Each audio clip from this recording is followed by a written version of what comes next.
BA final year के विद्यार्थियों के लिए आज अपना जो अध्ययन बिंदु है वो अपने एक निबंध है। पाठ्यक्रम में जो आपकी जो पाठ्य पुस्तक है निबंध संग्रह, उसका पहला निबंध है साहित्य जन समूह के हृदय का विकास है। इससे संबंधित जो बातचीत है आज हम करेंगे। आपको मैंने बताया था कि ये जो निबंध है ये रचित है बालकृष्ण भट्ट के द्वारा, और बालकृष्ण भट्ट आपके भारतेंदु मंडली के काफ़ी प्रसिद्ध साहित्यकार माने जाते हैं। इस निबंध के माध्यम से बालकृष्ण भट्ट ने जो है अपने संस्कृत साहित्य से लेकर प्राकृत, पाली, अपभ्रंश और हिंदी के साहित्य तक जो अनवरत जो परंपरा साहित्य की चली है, उस साहित्य की एक सामान्य जानकारी उन्होंने जो है कहानी के रूप में इस निबंध में प्रस्तुत की है। और इस निबंध का जो प्रकाशन वर्ष है वो है आपके 1881 में ये निबंध प्रकाशित हुआ था। तो सबसे पहले उन्होंने इस निबंध के प्रारंभ में जो बात बताई है वो मनुष्य की मनोवृत्ति के बारे में बताया है कि मनुष्य का जो चित्त है अगर वो प्रसन्न रहता है तो उसके हृदय में विभिन्न प्रकार की कोमल जो भावनाएं हैं वो जन्म लेती है। दूसरों के प्रति उनकी जो विचारधारा है, सोच है, उसमें भी एक अपनत्व का भाव रहता है। लेकिन जब व्यक्ति किसी परेशानी को लेकर या किसी चिंता से या किसी कारण से दुखी होता है तो उसके मन में विभिन्न प्रकार की उल जुलूल जो बातें हैं वो आती रहती है, वो कुंठित हो जाता है। इस तरीके से इस निबंध का उन्होंने प्रारंभ किया है। इसके बाद में सबसे पहले उन्होंने बात इसमें बताई है वेद से संबंधित। आपको यहाँ ये भी जानना है कि अपने हिंदू धर्म में जो वेद है उनकी संख्या कितनी है। वेदों की संख्या है 4, और सबसे प्राचीन वेद की अगर बात आई तो वो है आपके ऋग्वेद, क्योंकि इस निबंध में सबसे ज़्यादा ऋग्वेद और एक सामवेद की चर्चा हुई है। इसके अलावा 2 अन्य वेद है आपके अथर्ववेद और यजुर्वेद। ये जो सबसे प्राचीन जो वेद है ऋग्वेद, उसके बारे में बालकृष्ण भट्ट ने बताया है कि अगर अपने साहित्य की बात करें तो सबसे पहले ऋग्वेद की जो ऋचाएँ हैं उन्हीं में जो है वो साहित्य का प्रारंभिक रूप देख सकते हैं, जिसमें हम उन्नत साहित्य के दर्शन करते हैं। उस समय के लोगों की जो दिनचर्या थी, उस समय के लोगों की जो कार्यकलाप थे, उस समय के लोगों की जो धार्मिक प्रवृत्ति थी, धार्मिक स्थिति थी, उसकी जानकारी हमें ऋग्वेद के माध्यम से प्राप्त होती है। इसीलिए लेखक बालकृष्ण भट्ट ने बताया है कि ऋग्वेद एक प्रकार से हमारे साहित्य का प्रारंभ माना जा सकता है। कौन सी भाषा का? संस्कृत भाषा का, क्योंकि यहाँ इन्होंने केवल हिंदी भाषा नहीं बल्कि अपने सभी भारतीय भाषाओं में रचा गया जो उन्नत जो साहित्य है उससे संबंधित इन्होंने चर्चा की है। सामवेद की बात करें तो सामवेद में भी उन्होंने बताया है कि मनुष्य की प्रवृत्ति को लेकर विभिन्न प्रकार की बातें जो है उनकी साहित्यिक अभिरुचि जो है वो हमें देखने को मिलती है। फिर उन्होंने बताया है पुराण से संबंधित। यहाँ भी आपको ये समझना है कि हमारे हिंदू धर्म में जो पुराण है उनकी संख्या कितनी है? उनकी संख्या है 18। लेकिन पुराण साहित्य उन्नत की जगह अवनति के मार्ग पर ले जाने वाला है। ये बालकृष्ण भट्ट ने इस निबंध में बताया है कि पुराणों में हम धार्मिक स्थिति तो देखते हैं, देवी देवताओं के विभिन्न जो रूप है उनको लेकर विभिन्न जो पुराणे लिखी गई है, हम धार्मिक रूप से उनका अध्ययन करते तो हम ये जानते हैं कि धर्म के मामले में हमारे जो पुराण है वो काफ़ी महत्वपूर्ण है। लेकिन साहित्यिक दृष्टि से अगर देखा जाए तो पुराणों में उतना उल्लेख नहीं है जितना हमारे वेदों में साहित्य से संबंधित हुआ है। फिर उन्होंने बताया है उपनिषद के बारे में। यहाँ भी आपको ये ध्यान रखना है कि हमारे हिंदू धर्म में उपनिषदों की संख्या कितनी है। एक सामान्य जानकारी के लिए वो संख्या है 108। इन उपनिषद साहित्य के बारे में बालकृष्ण भट्ट ने बताया है कि इन 108 उपनिषदों में विभिन्न रूपों में हमें साहित्य का रूप देखने को मिलता है। उस समय की जो आम जो जनता थी, उस जनता की विचारधारा, उस जनता की मनोवृत्ति के जो दर्शन है वो हमें उपनिषद के साहित्य में देखने को मिलती है।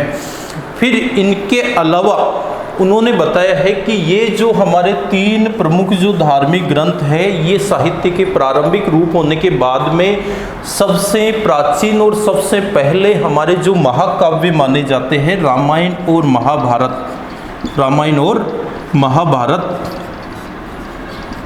इसमें आपको ये भी याद रखना कि भारत के सबसे पहले और सबसे प्राचीन महाकाव्य कौन से है, तो वो है आपके नंबर 1 रामायण और दूसरा है महाभारत। ये अपने साहित्य के रूप में अगर हम देखेंगे तो बहुत सारी बातें हमें साहित्यिक रूप में से सीखने को जानने को मिलती है। लेकिन बालकृष्ण भट्ट ने बताया है कि जो रामायण का जो रूप है वो जनसाधारण के लिए लोक कल्याणकारी है, लेकिन महाभारत रूप में जो साहित्य रचा गया है वो विध्वंसकारी है। कारण क्या है कि इस रामायण का जो नायक आपके श्री राम है, उस समय स्थिति ये थी कि ये दोनों भाई राम और भरत दोनों एक दूसरे को राजा बनाने के लिए तैयार थे। राम ने जो है राज भरत के लिए छोड़ा और भरत ने कभी स्वीकार नहीं किया। भरत ने मना किया कि मैं शासन नहीं करूँगा, इस अयोध्या के राज सिंहासन पर पूर्ण रूप से आपका अधिकार है। तब राम ने उस पर अनुग्रह करते हुए यह कह सकते हैं कि उसे समझाते हुए जो है वो अयोध्या का राजा बनाया था। तो ये रामायण हमें ये बताती है कि उस समय लोगों के हृदय में किसी प्रकार की सत्ता की लालसा नहीं थी, बल्कि सत्ता त्याग के लिए दो भाई जो है एक दूसरे को सहर्ष सत्ता देने को तैयार थे। लेकिन रामायण एक ऐसा काल आया जिसमें सत्ता के लिए दो भाई आपस में झगड़ते हैं, लड़ते हैं, एक दूसरे को मारते हैं, काटते हैं। अपने रामायण में जैसे दो जो गुट उसमें जो देखे हैं कौरव और पांडव, उनके बीच में एक विनाशकारी युद्ध हुआ जो आज भी जो है भारत के बड़े युद्धों के रूप में गिना जाता है। तो इस महाभारत के माध्यम से अपने लेखक बालकृष्ण भट्ट ने ये बताया है कि महाभारत में दो भाई सत्ता लालसा के चक्कर में एक दूसरे के खून के प्यासे थे। तो ये महाभारत वाला जो साहित्य है ये जोड़ने का काम नहीं कर रहा है, बल्कि ये तोड़ने का काम कर रहा है। और यहाँ उन्होंने ये भी चर्चा की है कि उस महाभारत में यहाँ तक की स्थिति आ गई थी कि बिना युद्ध के एक सुई की नोक के बराबर राज्य देने को भी एक पक्ष दूसरे के लिए तैयार नहीं था। तो एकमात्र जो विकल्प बचा था वो था युद्ध, और युद्ध कभी शांति का कारण नहीं बनता है। ये भी अपने लेखक ने इस निबंध के माध्यम से बताया है।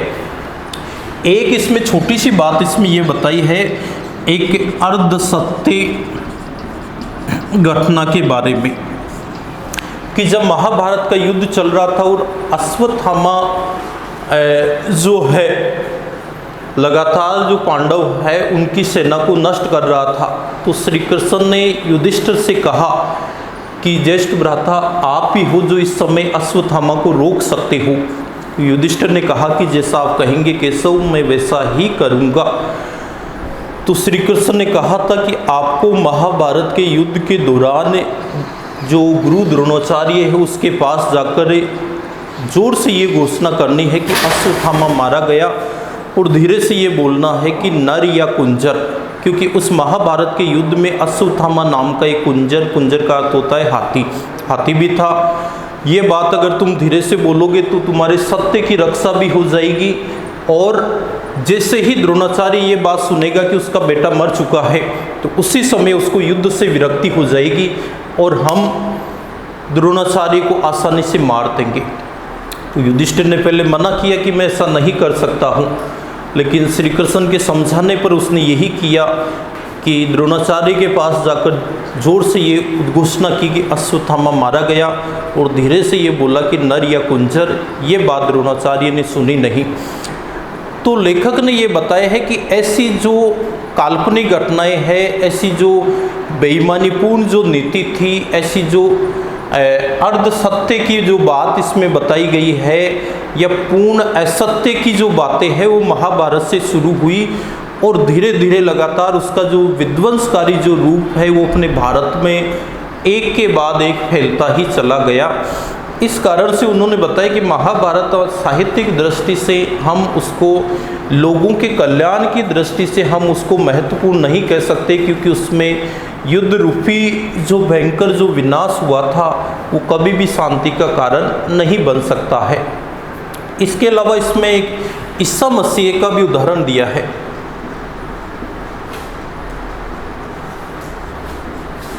ईसा मसीह एक बार एक नन्हे से बच्चे को अपने पास लेकर बैठे थे और उस बच्चे से बड़ा लाड़ दुलार कर रहे थे। तो उनके अनुयायियों ने पूछा ईसा मसीह से, तो ईसा मसीह ने ये कहा कि ये जो बालक है यही ईश्वर का रूप है, हमें इस बालक की जो मनोवृत्ति है उसको ग्रहण करना चाहिए।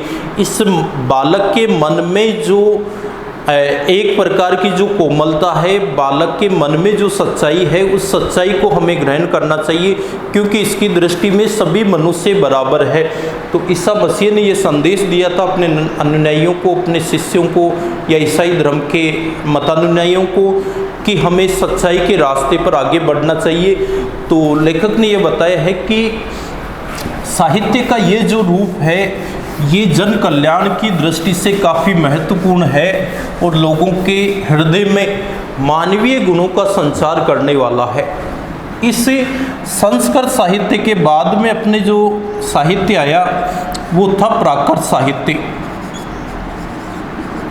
प्राकृत साहित्य में आपके जैन और बौद्ध धर्म के जो धार्मिक ग्रंथ है वो रचे गए हैं।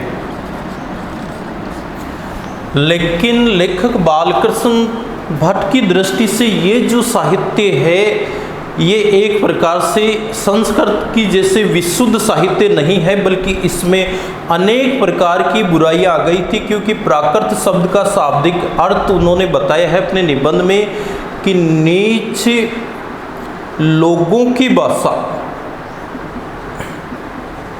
हालांकि एक विशुद्ध साहित्य इसमें रचा गया है जैन और बौद्धों का, जो हमारे लिए काफ़ी महत्वपूर्ण सिद्ध हो सकता है। लेकिन उन्होंने बताया कि संस्कृत का विकृत रूप जब प्राकृत आया तो प्राकृत आने से जो विशुद्ध संस्कृत भाषा थी वो बिल्कुल समाप्त हो गई। इसके बाद में जो भाषा का रूप आया वो आया है आपके अपभ्रंश, और अपभ्रंश का शाब्दिक अर्थ होता है बिगड़ा हुआ रूप। बिगड़ा हुआ रूप, ये बिगड़ा हुआ रूप किसका है? ये भाषा का बिगड़ा हुआ या विकृत रूप है, क्योंकि अपभ्रंश में बहुत सारी जो भाषाएं हैं उनका मिश्रण इसमें देखा जा सकता है। लगभग 300 वर्षों तक अपने 7वीं शताब्दी से लेकर 10वीं शताब्दी तक जो साहित्य रचा गया वो आपके अपभ्रंश भाषा में रचा गया था। और यही अपभ्रंश हम ये कह सकते हैं कि एक प्रकार से अपनी हिंदी की जन्मदात्री है, क्योंकि इसके विभिन्न प्रकार के रूप थे। एक इसका रूप था शौर सैनी अपभ्रंश, और इसी शौर सैनी अपभ्रंश से जो है आपके पद्यात्मक रूप में जो हिंदी है वो अस्तित्व में आती है। इसके अलावा इस अपभ्रंश के अन्य रूप थे मागधी, अर्धमागधी, महाराष्ट्री,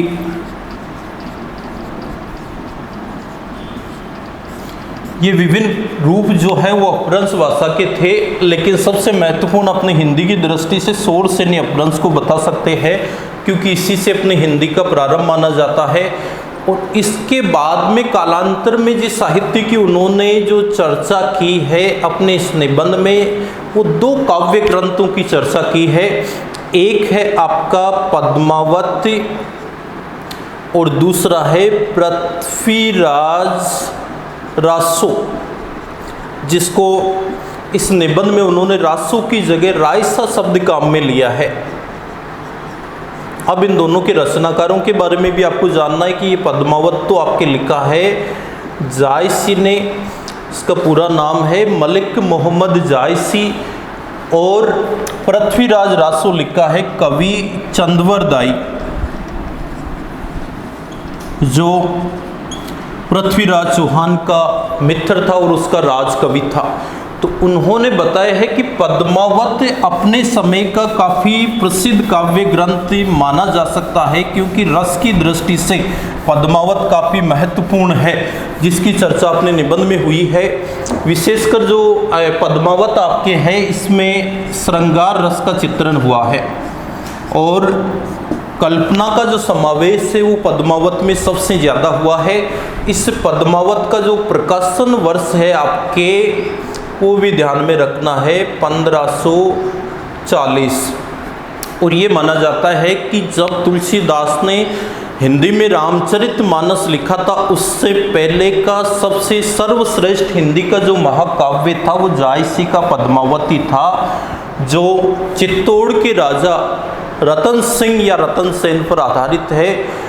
और विभिन्न रूपों में एक युद्ध का वर्णन भी इसमें है, एक श्रृंगारिक वर्णन भी इसमें है, और कवि की कल्पना का एक विचित्र समावेश हम पद्मावत में देख सकते हैं। क्योंकि पद्मावती जिसके द्वारा रचित है, ये मलक मोहम्मद जायसी एक मुस्लिम कवि था, लेकिन इस मुस्लिम कवि ने हिंदू परिवारों से या हिंदू धर्म की जो कहानी है उसको आधार बनाकर बड़े बेजोड़ रूप में उन्होंने प्रस्तुत किया था। यही कारण है कि बालकृष्ण भट्ट ने पद्मावत को अपने समय का काफ़ी महत्वपूर्ण महाकाव्य माना है।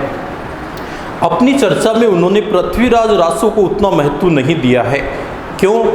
क्योंकि उन्होंने लिखा है कि श्रृंगार की दृष्टि से, काव्य रस की दृष्टि से आपका जो पृथ्वीराज रासो है, ये लेखक की बालकृष्ण भट्ट कहता है कि मेरे समझ में बहुत ही कम आता है, क्योंकि इसमें प्रशंसा लायक, चर्चा लायक बातें बहुत ही कम है, कल्पना इसमें ज़्यादा है। और ऐतिहासिक दृष्टि से भी अगर देखें तो आपके पृथ्वीराज रासो को एक अनैतिहासिक काव्य ग्रंथ बताया जाता है, जिसमें विभिन्न प्रकार की काल्पनिक घटनाओं को स्थान दिया गया है। इसके बाद में उन्होंने चर्चा की है आपके एक तो सूरदास की और एक तुलसीदास की। ये दोनों कवि अपने हिंदी साहित्य के भक्ति काल के प्रसिद्ध कवि हैं। क्योंकि भक्ति काल में दो प्रकार की भक्ति थी, एक सगुण भक्ति और एक निर्गुण भक्ति, और उन दोनों ही भक्तियों के दो दो भेद और किए जाते। सगुण भक्ति के दो रूप थे, एक राम भक्ति और एक कृष्ण भक्ति। ऐसे निर्गुण के भी दो रूप थे, एक आपके ज्ञानश्री शाखा और एक थी आपके प्रेम मार्गी शाखा। तो ज्ञानश्री शाखा के प्रमुख कवि थे कबीरदास, और प्रेम मार्गी शाखा के प्रमुख कवि सूफी संत थे, वो थे जिसकी चर्चा भी हुई थी, मलिक मोहम्मद जायसी। और कृष्ण भक्ति के सबसे प्रमुख कवि माने जाते हैं भक्ति काल में सूरदास, और राम भक्ति के सबसे प्रमुख कवि थे तुलसीदास। तुलसीदास द्वारा रचित जो महाकाव्य है रामचरितमानस, जो अवधी भाषा में लिखा गया है, हिंदी की जो उपभाषा अवधी है, तो बालकृष्ण भट्ट ने बताया है कि अपने तुलसी का जो साहित्य है वो जन सामान्य के हृदय में बसा हुआ है। यही कारण है कि इसमें, जैसे इसके शीर्षक से हम देखेंगे कि साहित्य जन समूह के हृदय का विकास है, तो लेखक ने बताया है कि तुलसी का जो साहित्य है, विशेषकर रामचरितमानस, ये जन साधारण के हृदय में बसा हुआ है। इस रामचरितमानस में हम एक व्यक्ति के जन्म से लेकर उसकी मृत्यु तक की जो घटनाएं हैं उसके हम दर्शन कर सकते हैं। आपसी जो रिश्ते हैं उन रिश्तों का रूप भी हम इसमें देख सकते हैं। तो कृष्ण के बाल रूप का जो चित्रण है वो आपके सूरदास ने बखूबी किया है। ये कहा जाता है कि सूरदास जन्मांध थे, जन्म से अंधे थे, लेकिन इसके बावजूद भी उन्होंने जो साहित्य रचा है वो अपने आप में अद्वितीय है, अपने आप में परिपूर्ण है। दो आंखों से देखने वाले कवि भी जो साहित्य नहीं रच सके वो आपके सूरदास ने रचा है, कृष्ण भक्ति से संबंधित। और अन्य जो कृष्ण भक्त कवि हुए हैं उनमें हम ये कह सकते हैं कि सूरदास सर्वोपरि है। अब ये जो लेखक बालकृष्ण भट्ट है, उन्होंने इस निबंध में दोनों ही कवियों की बखूबी चर्चा की है। इसके अलावा उन्होंने मनुस्मृति के बारे में भी प्रकाश डाला है कि मनुस्मृति में जो है अपनी प्रारंभिक मानव का दीर्घ रूप देखने को मिलता है। तो ये आपके प्रसिद्ध निबंध था, साहित्य जन समूह के हृदय का विकास है, जिसमें अपने प्रारंभिक साहित्य से लेकर भक्तिकालीन साहित्य तक की जो परिपाटी है, जो एक लंबी अनवरत चली हुई जो परंपरा है, उस परंपरा के बारे में लेखक बालकृष्ण भट्ट ने एक आंशिक जानकारी दी है। उन्होंने ये बताया है कि किस समय का साहित्य उन्नत था, किस समय का साहित्य ऐसा था जिसमें बहुत सारी कमियां आई थी। एक प्रकार से हम ये कह सकते हैं कि इस निबंध के माध्यम से लेखक ने जो अपने प्राचीन साहित्य है उसकी समीक्षा की है, और वो प्राचीन साहित्य आपके संस्कृत का, प्राकृत का, पाली का, अपभ्रंश का और प्रारंभिक की हिंदी का, सभी का जो साहित्य है उसकी विशेषताओं को संक्षिप्त रूप में जो है वो रेखांकित किया गया है। सबसे पहले आपको इस अध्याय का जो शीर्षक है वो तैयार करना है व्याख्या के लिए कि साहित्य जन समूह के हृदय का विकास है। फिर लेखक का नाम बालकृष्ण भट्ट। ये आपको बताया कि बालकृष्ण भट्ट कौन से काल के साहित्यकार थे, ये आपके भारतीय युग के साहित्यकार थे। और इस निबंध में उन्होंने जो है वो साहित्यिक की रचनाओं के बारे में और साहित्यिक की व्यक्तियों के बारे में और उस समय की जनता की जो प्रवृत्तियाँ थी, जनता के जो मानसिकता थी, उसका चित्रण जो है वो बड़ी सूक्ष्मता के साथ किया है। अब हम अपनी अगली कक्षा में इसी से संबंधित अपनी जो व्याख्या होगी कि किस तरीके का अपने परीक्षा में गद्यांश आता है और किस तरीके से अपने को उसकी व्याख्या लिखनी है, उससे संबंधित बात बताएंगे।